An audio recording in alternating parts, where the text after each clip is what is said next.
Hello বন্ধুরা, পাকা আমের আমসত্ত্ব কীভাবে বানাবো তোমরা দেখতে থাকো। এভাবে যদি বানানো হয় সারা বছরই ভালো থাকবে। আমগুলো একে একে আমি ছাড়িয়ে নিলাম। পাকা আম হাতে করেই ছাড়িয়ে নিয়ে এবার আমি আমগুলো ছাড়ানো হয়ে গেছে। এক এক করে আমগুলো চাপ দিয়ে আমের শাঁসগুলো সব বার করে নেবো। এবার আমটা কড়াতে ঢেলে দিলাম। কড়াতে ঢেলে দিয়ে এবার আমি ফুটাতে থাকবো। ফুটাতেই থাকবো। তারপর ফুটে ফুটে একটু আমের জলটা মরে গেলে তারপর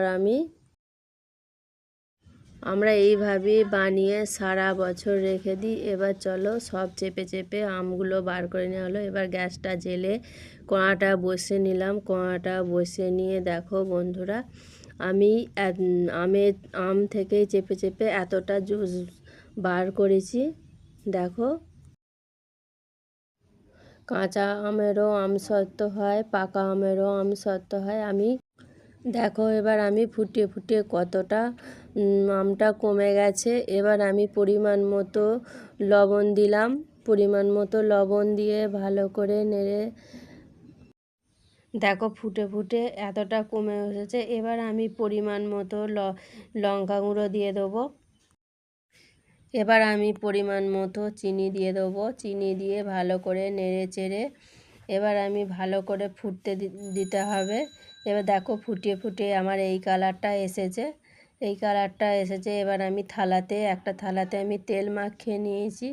তেল মাখানো হয়ে গেছে। এবার আমি থালাতে ঢেলে নিয়ে ভালো করে খুন্তি করে বা হাতে করে এমনি নাড়ালি থালাতে চাড়িয়ে যাবে। ওটা যেহেতু পাতলা আছে এখন, ওটা দুদিনের জন্য রোদে দিতে হবে।